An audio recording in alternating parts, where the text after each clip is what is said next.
Funding for this program is provided by. Additional funding provided by.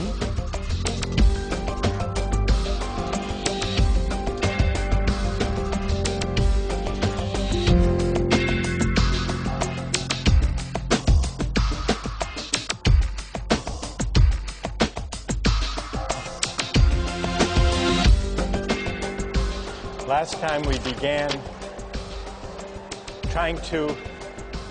by trying to navigate our way through Kant's moral theory.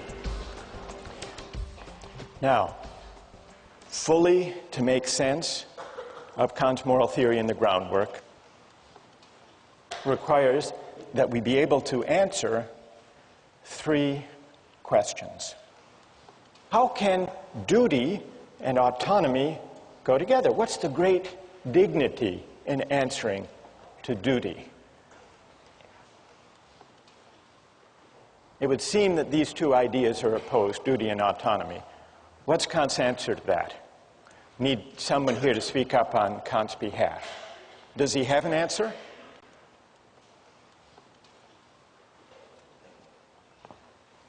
Yes, go ahead, stand up. Kant believes that you only act autonomously when you are pursuing something only in the name of duty and not because of your own circumstances, such as, like, you're only doing something good and moral if you're doing it because of duty and not because of something of your own personal gain. Now, why is that acting, what's your name? Mine is Matt. Matt, why is that acting out of freedom? I hear what you're saying about duty. You choose to accept those moral laws in yourself, and they're not brought on from outside onto you. Okay, good.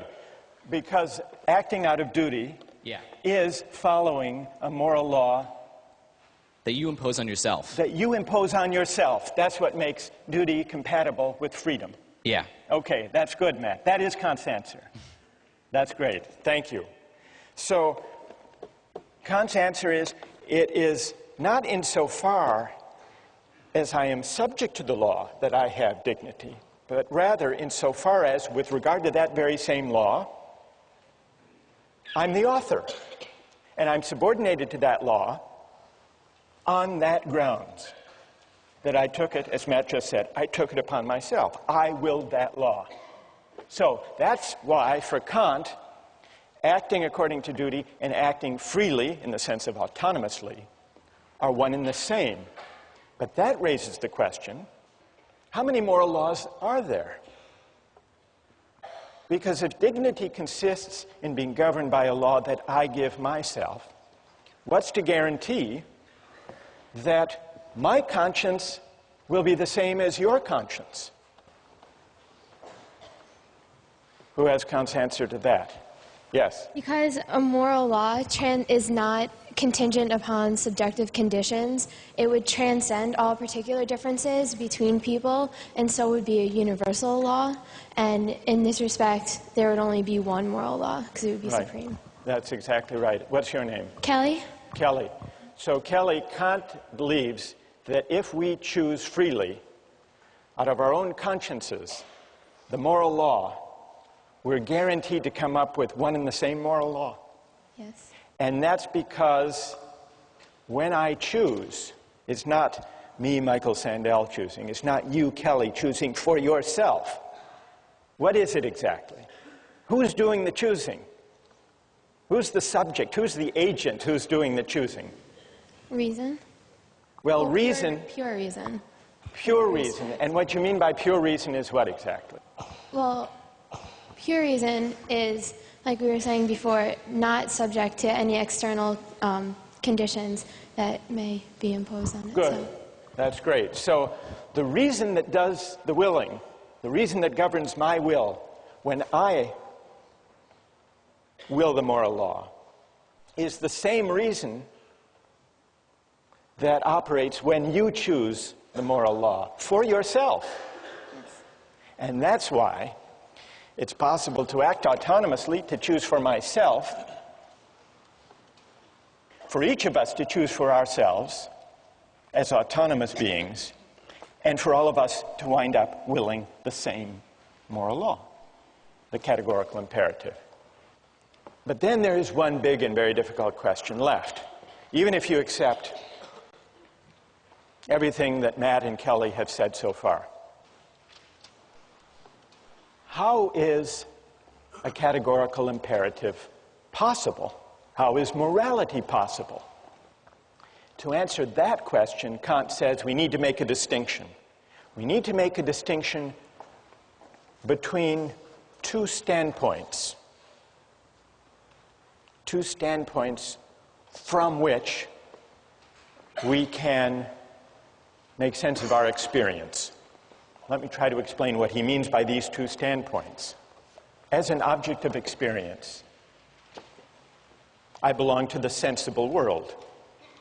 There, my actions are determined by the laws of nature and by the regularities of cause and effect. But as a subject of experience, I inhabit an intelligible world. Here, being independent of the laws of nature, I am capable of autonomy, capable of acting according to a law I give myself.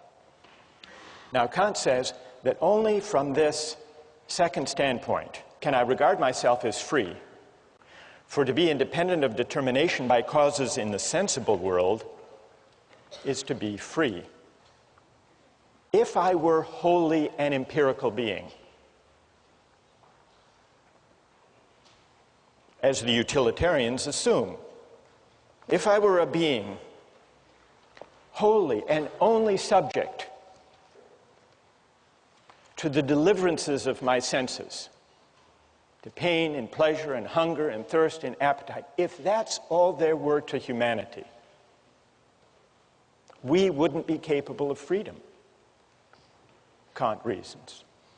Because in that case, every exercise of will would be conditioned by the desire for some object. In that case, all choice would be heteronymous choice, governed by the pursuit of some external end. When we think of ourselves as free, Kant writes, we transfer ourselves into the intelligible world as members and recognize the autonomy of the will. That's the idea of the two standpoints. So, how are categorical imperatives possible?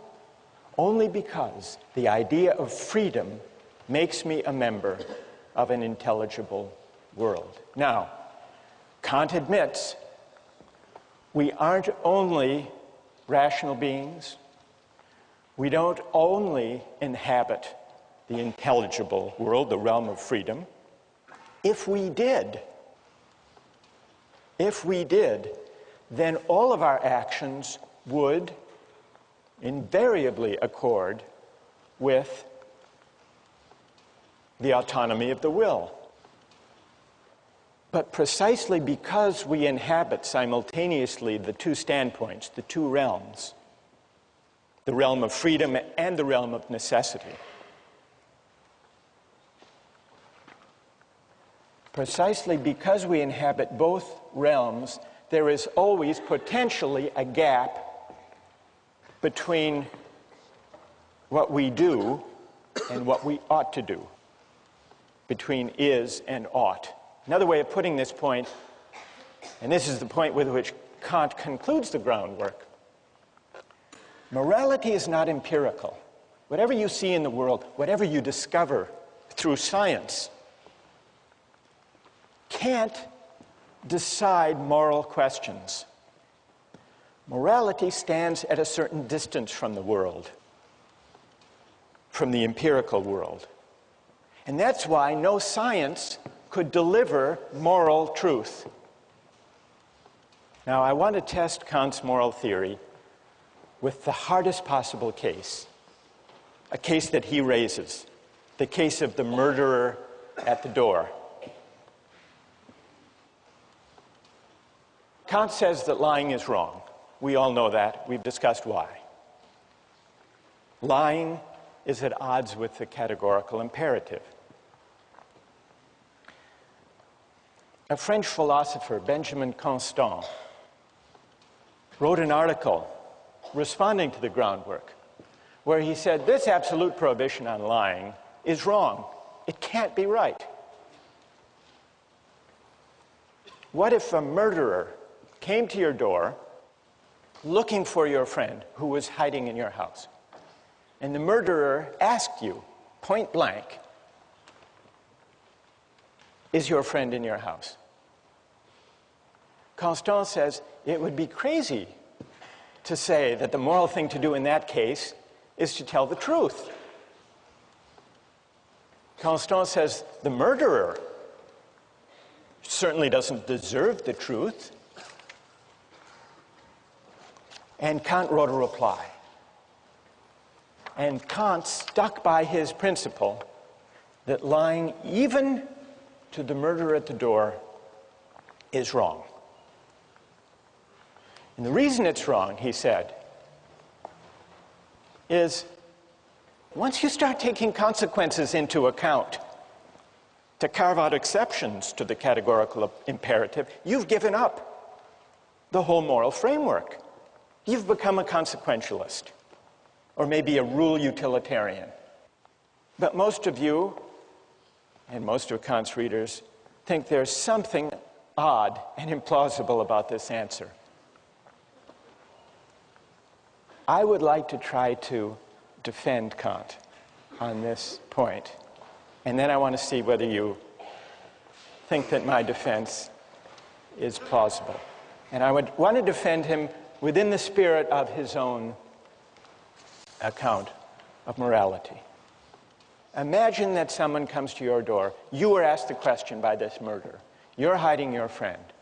Is there a way that you could avoid telling a lie without selling out your friend?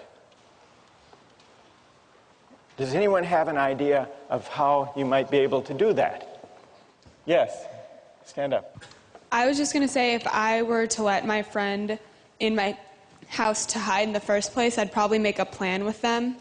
So I'd be like, hey, I'll tell the murderer you're here, but escape. And that's one of the options mentioned. So. But I'm not sure that's a Kantian option. You're still lying, though.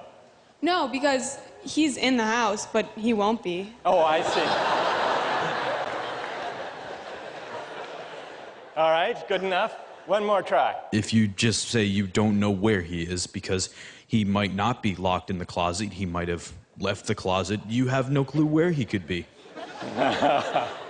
So you would say, I don't know, which wouldn't actually be a lie because you weren't at that very moment looking in the closet. Exactly. So it would be, strictly speaking, true. Yes. And yet possibly deceiving. Misleading. But still true. What's your name? John. John.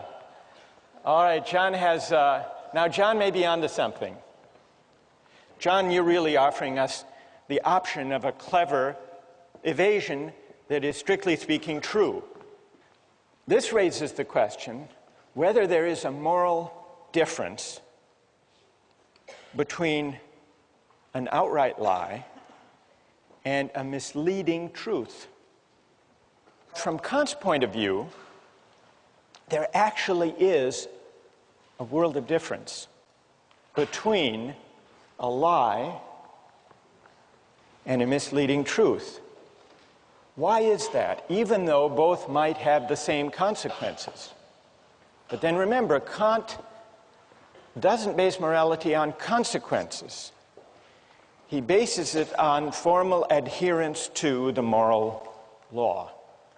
Now, sometimes in ordinary life, we make exceptions for the general rule against lying with a white lie. What is a white lie? It's a lie to avoid hurting someone's feelings, for example.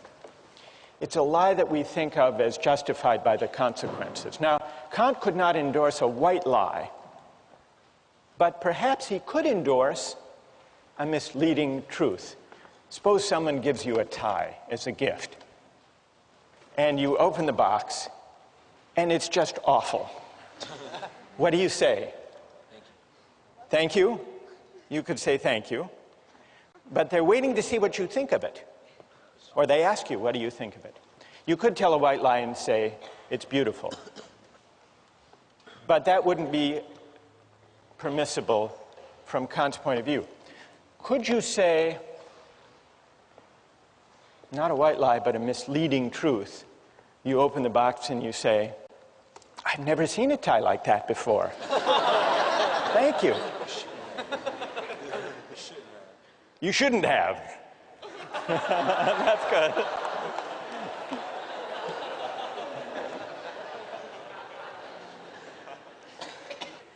Can you think of a contemporary political leader who engaged?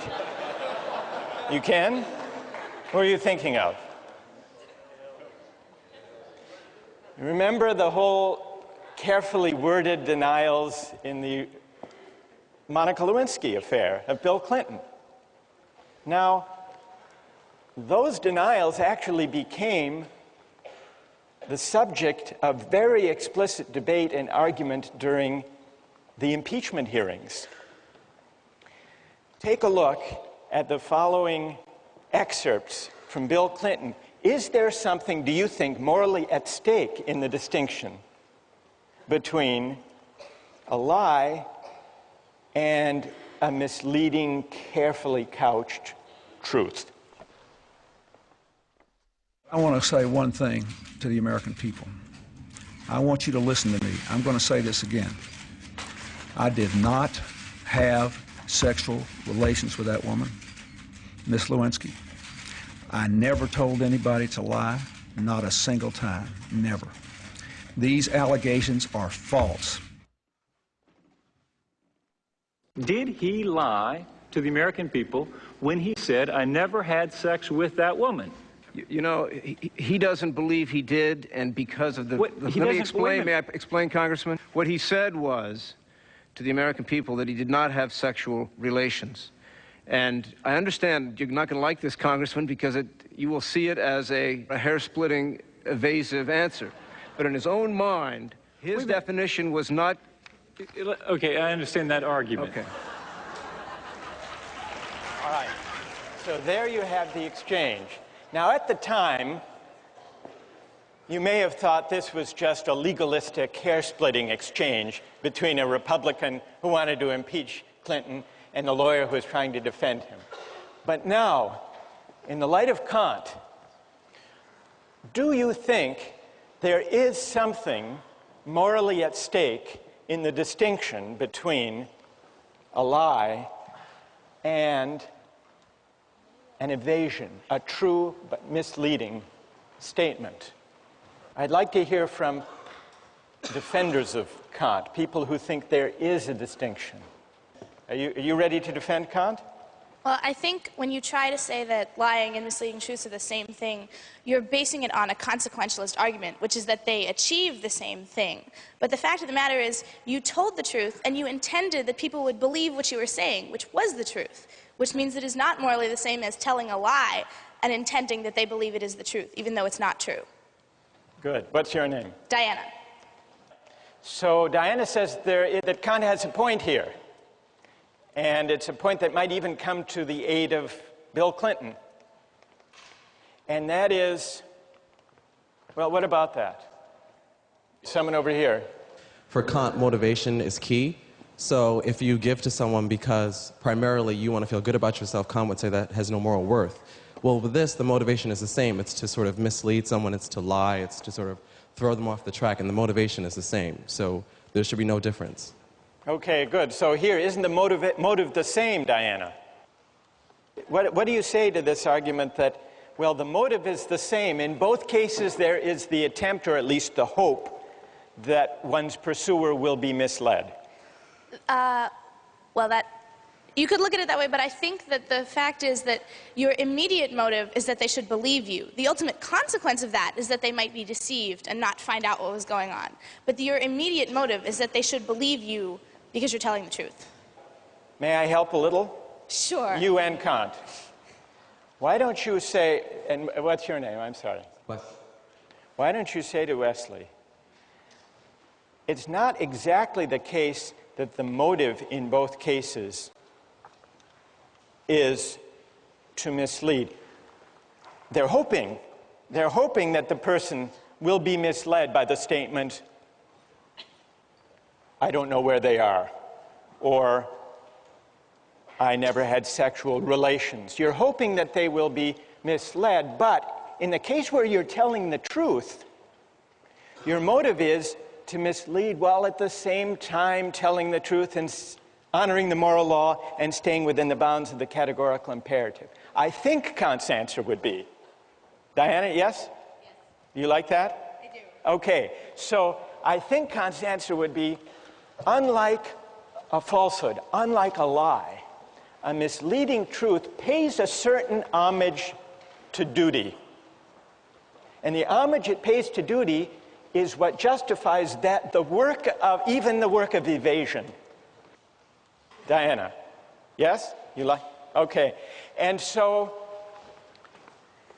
there is something, some element of respect for the dignity of the moral law in the careful evasion, because Clinton could have told an outright lie, but he didn't. And so I think Kant's insight here is in the carefully couched but true evasion. There is a kind of homage to the dignity of the moral law that is not present in the outright lie. And that, Wesley, is part of the motive.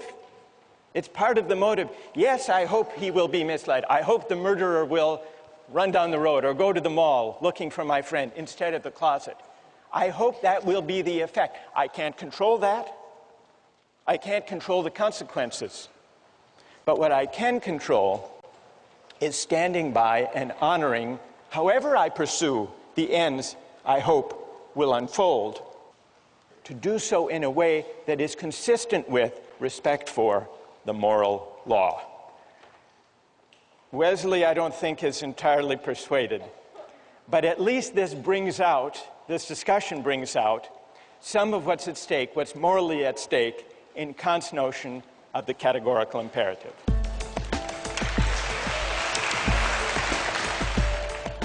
As long as any effort is involved, I would say that the contract is valid and it should take effect. But why? What morally can you point to? For example, two people agree to be married, and one suddenly calls the other in 2 minutes say, I changed my mind. Does the contract have obligation on both sides? Well, I'm tempted to say no. Fine.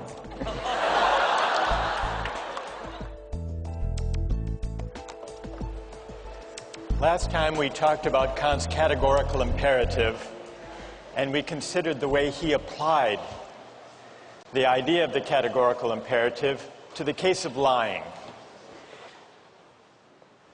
I want to turn briefly to one other application of Kant's moral theory, and that's his political theory. Now, Kant says that just laws arise from a certain kind of social contract. But this contract, he tells us, is of an exceptional nature.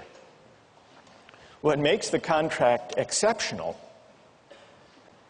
is that it's not an actual contract that happens when people come together and try to figure out what the Constitution should be.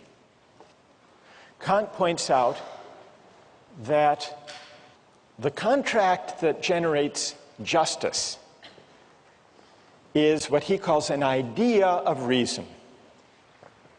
It's not an actual contract among actual men and women gathered in a constitutional convention. Why not? I think Kant's reason is that actual men and women gathered in a real constitutional convention would have different interests, values, aims, and there would also be differences of bargaining power and differences of knowledge among them.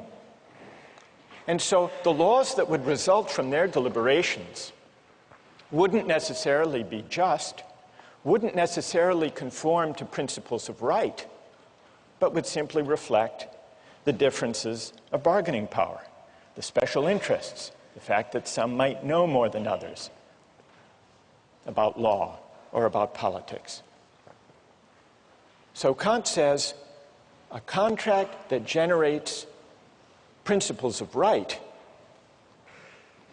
is merely an idea of reason, but it has undoubted practical reality, because it can oblige every legislator to frame his laws in such a way that they could have been produced by the united will of the whole nation.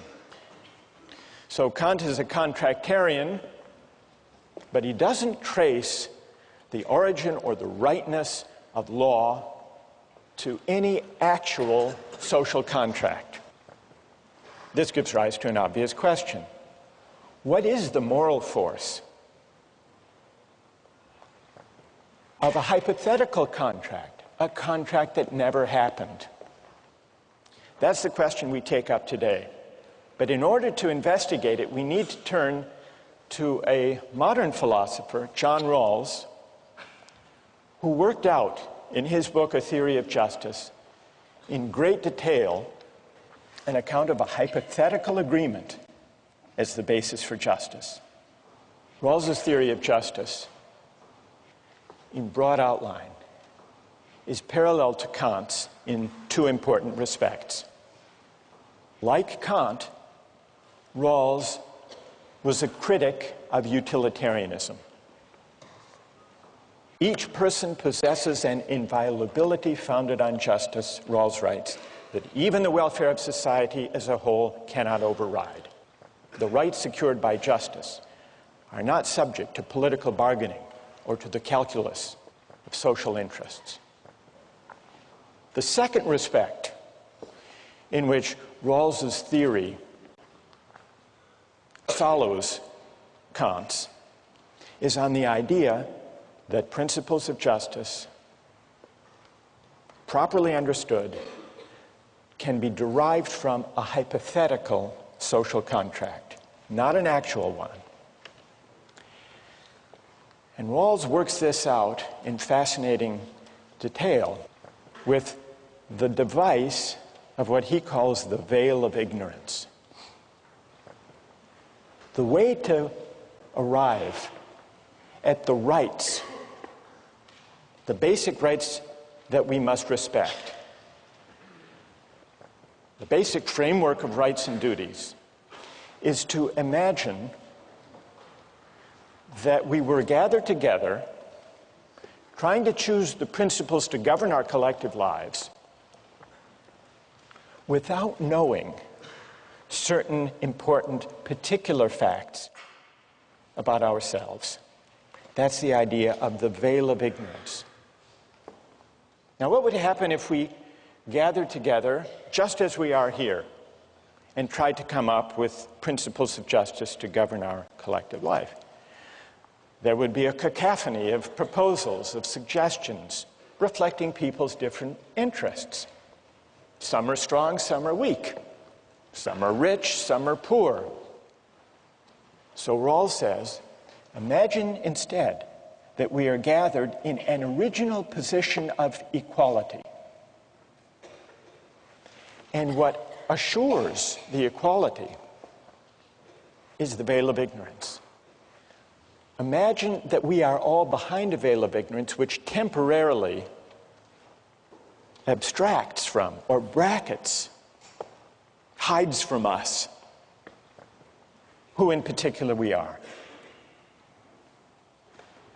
Our race, our class, our place in society, our strengths, our weaknesses, whether we're healthy or unhealthy. Then, and only then, Rawls says, the principles we would agree to would be principles of justice. That's how the hypothetical contract works. What is the moral force of this kind of hypothetical agreement? Is it stronger or weaker than a real agreement, an actual social contract?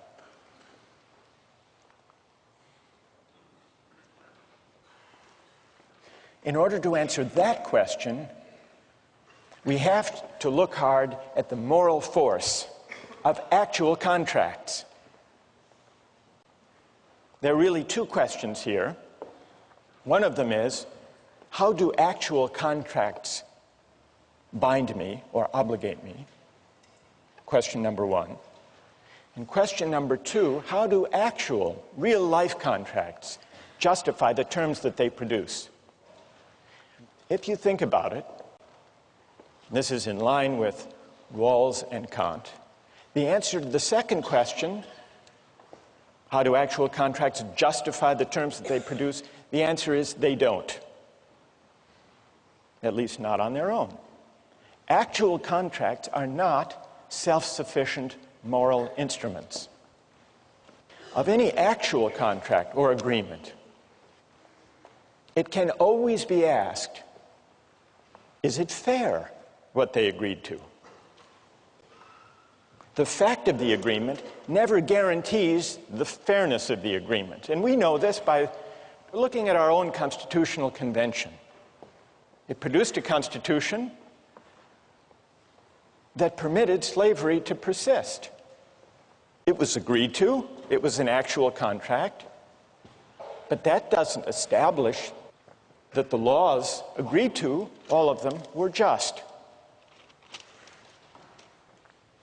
Well, then what is the moral force of actual contracts? To the extent that they bind us, they obligate in 2 ways. Suppose, maybe here it would help to take an example. We make an agreement, a commercial agreement. I promise to pay you $100 if you will go harvest and bring to me 100 lobsters. We make a deal. You go out and harvest them and bring them to me. I eat the lobsters, serve them to my friends, and then I don't pay. And you say, but you're obligated. And I say, why? What do you say? Well, we had a deal.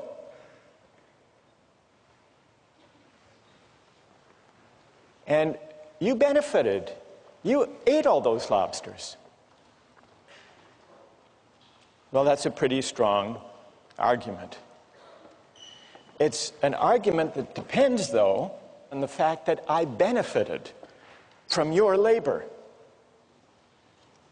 So, contracts sometimes bind us insofar as they are instruments of mutual benefit. I ate the lobsters, I owe you the $100 for having gathered them. But suppose, now take a second case, we make this deal, I'll pay you $100 for 100 lobsters, and 2 minutes later, before you've gone to any work, I call you back and say, I've changed my mind. Now, there's no benefit, there's no work on your part, so there's no element of reciprocal exchange. What about in that case? Do I still owe you? Merely in virtue of the fact that we had an agreement? Who says, those of you who say, yes, I still owe you? Why? Okay, stand up. Why do I owe you? I call you back. After 2 minutes, you haven't done any work. I think I spent the time and effort in drafting this contract with you, and also have emotional expectation that I'll go through the work. So you took time to draft the contract, but we did it very quickly. We just chatted on the phone. That wouldn't be a formal form of contract, though. Well, I faxed it to you. It only took a minute. As long as any effort is involved, I would say that the contract is valid and it should take effect. But why? What morally can you point to that obligates me? I admit that I agreed, but you didn't go to any work. I didn't enjoy any benefit. Because one might mentally go through all the work of harvesting the lobsters. You mentally went through the work of harvesting the lobsters. That's nothing, is it? It's not much. Is it worth $100 that you were imagining yourself going and collecting lobsters? It may not worth $100, but it may worth something to some people. All right, I'll give you $1 for that. But so you're still pointing, what's interesting, you're still pointing to the reciprocal dimension of contracts. You did or imagined that you did or looked forward to doing something on my behalf. For example, two people agree to be married, and one suddenly calls the other in 2 minutes say, I changed my mind. Does the contract have obligation on both sides? Nobody has paid any work, or nobody has benefited yet. Well, I'm tempted to say no. Fine.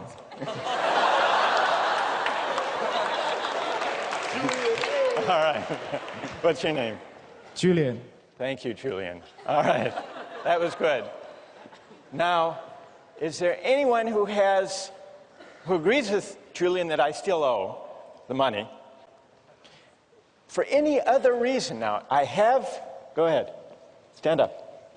I think if you back out, it sort of cheapens the institution of contracts. Good, but why? Why does it? Well, I think this is kind of Kantian, but there's a certain intrinsic value in being able to make contracts and having, knowing that people will expect that you'll go through with that. Good. It would cheapen the whole idea of contracts, which has to do with taking an obligation on myself. Is that the idea? Yeah, I think so. What's your name? Adam. So Adam points instead not to any reciprocal benefit or mutual exchange, but to the mere fact of the agreement itself. We see here there are really two different ways in which actual contracts generate obligations. One has to do with the act of consent as a voluntary act. And it points, Adam said this was a Kantian idea, and I think he's right, because it points to the ideal of autonomy. When I make a contract, the obligation is one that is self-imposed. And that carries a certain moral weight, independent of other considerations. And then there's a second element of the moral force of contract arguments, which has to do with the sense in which actual contracts are instruments of mutual benefit, and this points toward the ideal of reciprocity. That obligation can arise, I can have an obligation to you, insofar as you do something for me. Now, we're investigating the moral force and also the moral limits of actual contracts. And here I would like to advance an argument about the moral limits of actual contracts. Now that we know what moral ingredients do the work when people come together and say, I will do this if you do that. I would like to argue first that the fact that two people agree to some exchange does not mean that the terms of their agreement are fair. When my two sons were young, they collected baseball cards and traded them. And there is a 2-year age difference between them, and so I had to institute a rule about the trades that no trade was complete until I had approved it. And the reason is obvious. The older one knew more about the value of these cards, and so would take advantage of the younger one. So that's why I had to review it to make sure that the agreements were fair. Now you may say, well, this is paternalism. Of course it was. That's what paternalism is for, that kind of thing. So what does this show? What does the baseball card example show? The fact of an agreement is not sufficient to establish the fairness of the terms. I read some years ago of a case in Chicago. There was an elderly widow, an 84-year-old widow named Rose, who had a problem in her apartment with a leaky toilet. And she signed a contract with an unscrupulous contractor who offered to repair her leaky toilet in exchange for $50,000. But she had agreed. She was of sound mind, maybe terribly naive and unfamiliar with the price of plumbing. She had made this agreement. Luckily, it was discovered. She went to the bank and asked to withdraw $25,000. And the teller said, "What do you need all of that money for?" And she said, "Well, I have a leaky toilet." And the teller called authorities, and they discovered this unscrupulous contractor. Now, I suspect that even the most ardent contractarians in the room will agree that the fact of this woman's agreement is not a sufficient condition of the agreement being fair. Is there anyone who will dispute that? No one. Am I missing anyone? Alex, where are you? Where are you? So maybe there's no dispute then to my first claim that an actual agreement is not necessary to it's not a sufficient condition of there being an obligation. I want to now make a stronger, maybe more controversial claim about the moral limits of actual contracts, that a contract or an act of consent is not only not sufficient, but it's not even a necessary condition of there being an obligation. And the idea here is that if there is reciprocity, if there is an exchange, then a receipt of benefits, there can be an obligation even without an act of consent. One great example of this involves the 18th century philosopher, the Scottish moral philosopher, David Hume. When he was young, Hume wrote a book arguing against Locke's idea of an original social contract. Hume heaped scorn on this contractarian idea. He said it was a philosophical fiction, one of the most mysterious and incomprehensible operations that can possibly be imagined, this idea of the social contract. Many years later, when he was 62 years old, Hume had an experience that put to the test his rejection of consent as the basis of obligation. Hume had a house in Edinburgh. He rented it to his friend, James Boswell, who in turn sublet it to a subtenant. The subtenant decided that the house needed some repairs and a paint job. He hired a contractor to do the work. The painter did the work and sent the bill to Hume. Hume refused to pay on the grounds that he hadn't consented. He hadn't hired the painter. The case went to court.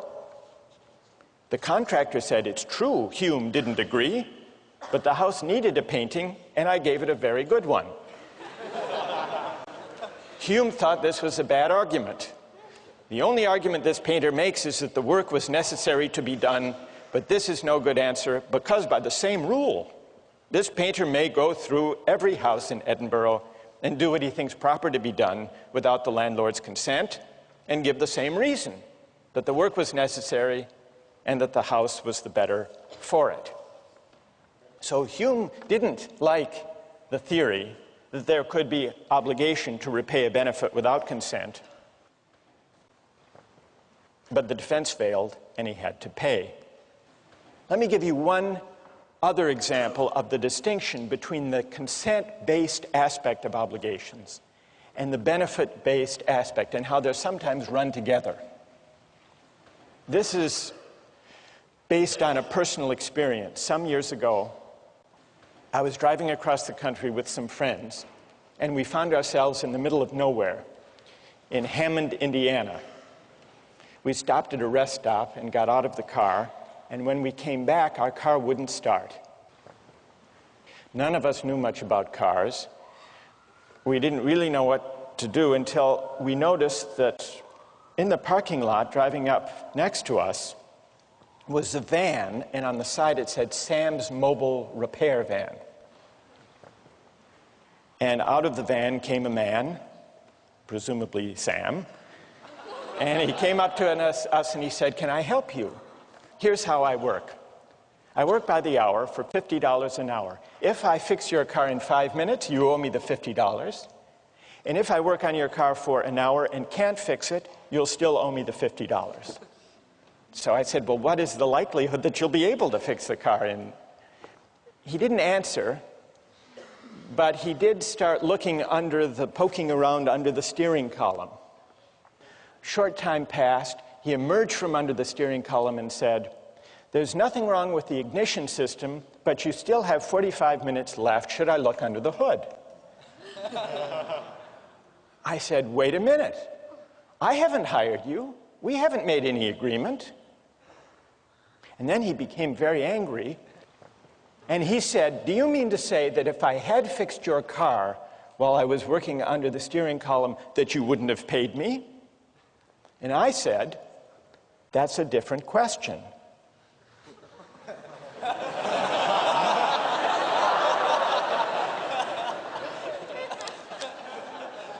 I didn't go into the distinction between consent-based and benefit-based obligations.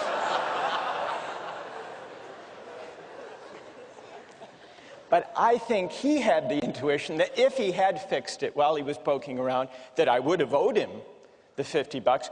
I shared that intuition. I would have. But he inferred from that, this was the fallacy in the reasoning that I think lay behind his anger, he inferred from that fact that therefore, implicitly, we had an agreement. But that, it seems to me, is a mistake. It's a mistake that fails to recognize the distinction between these two different aspects of contract arguments. Yes, I agree I would have owed him $50 if he had repaired my car during that time. Not because we had made any agreement, we hadn't. But simply because if he had fixed my car, he would have conferred on me a benefit for which I would have owed him in the name of reciprocity and fairness. So here's another example of the distinction between these two different kinds of arguments, these two different aspects of the morality of contract. Now, I want to hear how many think I was in the right in that case. That's reassuring. Is there anyone who thinks I was in the wrong? Anyone? You do? Why? Go ahead. Isn't the problem with this is that any benefit is inherently subjectively defined? I mean, what if you wanted your car broken and he had fixed it? I mean... No, I didn't want it broken. Yeah, in this case. I mean... Who would? I don't know, someone. I mean, what if Hume, what if the painter had painted his house blue, but he hated the color blue? I mean... You have to sort of define what your benefit is before the person does it. Well, all right. So what would you conclude from that, though, for the larger issue here? Would you conclude that, therefore, consent is a necessary condition of there being an obligation? Absolutely. You would? What's your name? Nate. Because otherwise, how can we know, Nate says, whether there has been an exchange of equivalent or fair benefits, unless we have the subjective valuation, which may vary one person to the next of the situation. All right, that's a fair challenge. Let me put to you one other example in order to test the relation between these two aspects of the morality of contract. Suppose I get married, and suppose I discover that after 20 years of faithfulness on my part, every year, on our trip across the country, my wife has been seeing another man, a man with a van on the Indiana Toll Road. This part is completely made up, by the way. Wouldn't I have two different reasons for moral outrage? One reason could be we had an agreement. She broke her promise, referring to the fact of her consent. But I would also have a second ground for moral outrage, having nothing to do with the contract as such. But I've been so faithful for my part. Surely I deserve better than this. Is this what I'm due in return? And so on. So that would point to the element of reciprocity. Each reason has an independent moral force. That's the general point. And you can see this if you imagine a slight variation on the marriage case. Suppose we hadn't been married for 20 years. Suppose we were just married and that the betrayal occurred on the way to our honeymoon in Hammond, Indiana. After the contract has been made, but before there is any history of performance on my part. Performance of the contract, I mean.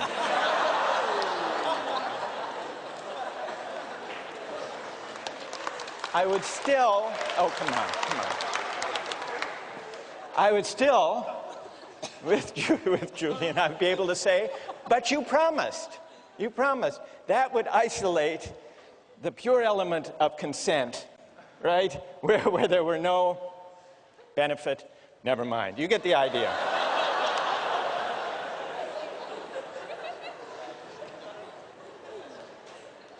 Here's the main idea. Actual contracts have their moral force in virtue of two distinguishable ideals, autonomy and reciprocity. But in real life, every actual contract may fall short, may fail to realize the ideals that give contracts their moral force in the first place. The ideal of autonomy may not be realized because there may be a difference in the bargaining power of the parties.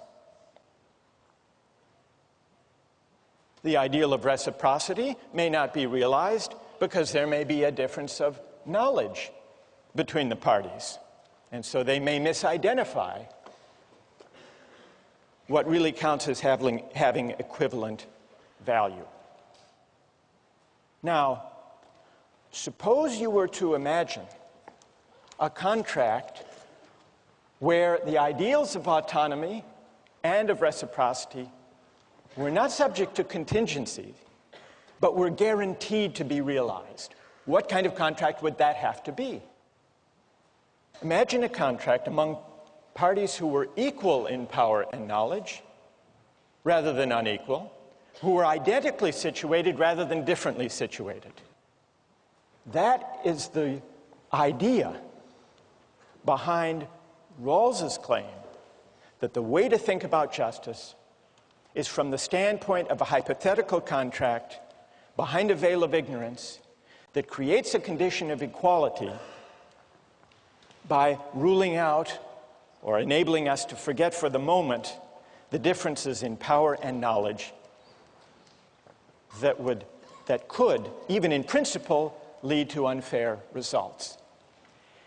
This is why, for Kant and for Rawls, a hypothetical contract among equals is the only way to think about principles of justice. What will those principles be?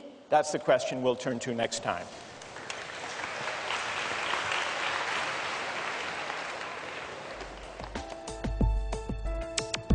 Don't miss the chance to interact online with other viewers of Justice.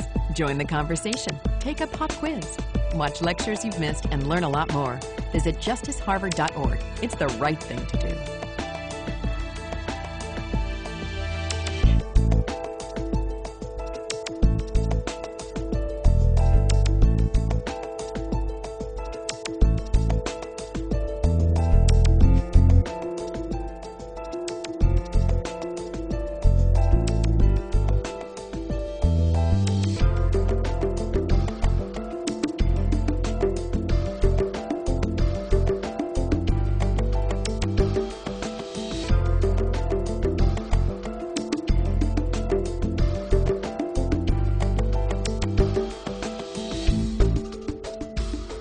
Funding for this program is provided by...